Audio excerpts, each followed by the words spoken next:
I've been at Crouse Hospital now for over 15 years. It's interesting, you look back and you say, wow, it's 15 years, it's gone by in a flash. It's been such an exciting time. I really feel that Crouse Hospital, because of its base, its foundation, which is its mission, vision, and values, really feels like a family.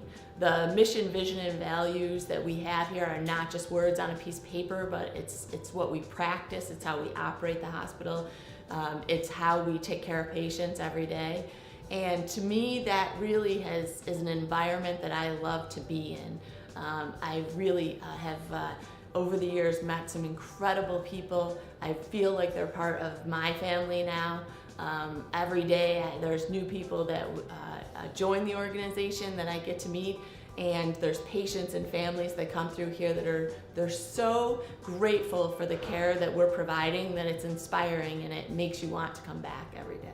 I grew up here in Syracuse, actually on the west side of the city. I went to high school at what was the Franciscan Academy, an all-girls school here in Syracuse, and then went to Niagara University. When I was in high school, I took a lot of business classes, and that's where I had my first introduction to accounting, and knew right away that it was something I enjoyed, and it came pretty easy to me. So that's what I studied when I went to college. When I went to Niagara, I graduated from there in 4 years and came home and worked at what was at the time the largest accounting firm here in Syracuse, called Coopers & Lybrand. While I was at Coopers & Lybrand, I had mostly my clients were colleges and universities and hospitals, and that was my first experience with healthcare. I really enjoyed the environment in which I was working when I worked at hospitals. I understood the accounting, learned a bit about how the business worked. After I left public accounting, I decided to embark on a career in healthcare. I first joined Crouse Hospital in 1998 as a finance analyst in the finance department. At the time, John Bergman was leading the finance department, who is now in human resources. John hired me, and I quickly learned the ins and outs of hospital departments. In 2003, I became the chief financial officer for the hospital. I began to learn more about how the hospital works. I had the opportunity to take on additional departments, not just finance, but also patient access and patient accounting, health information management, materials management and distribution. And then as the years progressed, I had additional opportunities for departments such as engineering and facilities, construction, environmental services, information technology. So my role has evolved over that 10 years, not from just what you would see as your typical CFO role, but other departments as well across the operations of the hospital. And then in particular, in the last 2 years, I've been concentrating a lot of time on physician recruitment, political relations, strategic development, as well as Crouse Medical Practice, which is a separate entity from the hospital, which holds our physician practices. As a native of Syracuse, being here at Crouse Hospital, being an employee of Crouse Hospital is something I've always been proud of. The clock tower to me is a great symbol of our city. It stands tall above the skyline, and it represents the high quality of healthcare that we have in our area. Being able to lead this organization is a tremendous honor for me. As I said, the history of Crouse Hospital in our community is very great. And the responsibility going forward to lead the organization at such a time in healthcare when things are changing is an honor to be given that responsibility, and I greatly look forward to it. I'm excited about the changes that are coming. I'm excited about the ability to lead the organization and to pick up right now with the ball and run with it.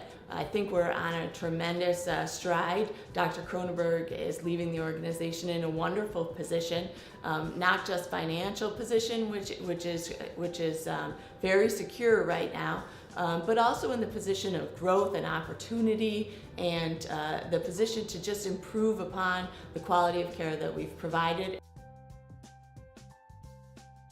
I would say that the person who has had the biggest impact on my life personally has been my son Henry. Henry's 4 years old now, and I think that when you become a parent, you really find out who you really are. what type of person you really are, because you're put into situations where you have to rely upon yourself. You have someone totally dependent upon you, and you make or break their day. And so you find out pretty quickly who you are and what you're capable of. I love my son completely. He's been the joy of my life. Right now at this age, everything is very new and exciting. I'm learning a lot from him, and he's learning a lot from his parents. From a professional standpoint, there's been a number of people who have had a big impact on me and how I've moved along in my career. I think one of those people during my time here at Crouse Hospital that I have had the pleasure and the experience of knowing is Betsy Hartnett. Betsy Hartnett is such a strong, intelligent woman that I have had the pleasure of working alongside her and learning from her. She asks the most pertinent questions. She shows by example how to lead, and I have always enjoyed working with her and learned so much from her. Another person who's had a strong impact on me professionally would be Dr. Paul Cronenberg. Dr. Cronenberg and I took on our positions as CEO and CFO at the same time 10 years ago. And we were both in new positions we had never held before. We had to learn from each other and together at the same time. He had all of the knowledge of being in healthcare, all the knowledge of being a doctor and knowing how to deal with patients, and I had the finance and business background, so together we made a pretty good team and we really learned a lot from each other. One of the greatest assets of Crouse Hospital is its medical staff. Our medical staff, some of them long tenured and some of them new to us, are extremely loyal. They're high quality. They practice within the mission, vision, values, just like the employees do here. The medical staff has been with the hospital and stood through it through some very difficult times, and we're tremendously grateful to them for that. As hospital administration, we like to think that we are meeting the needs of those physicians, that when they come through the door with their patients, they know they're going to get the best quality care here. They know what to expect every day, and that expectation of quality care is constant and continuous. The medical staff is the best caliber that you can have here in this area. The physicians who practice here know that the hospital is going to support them.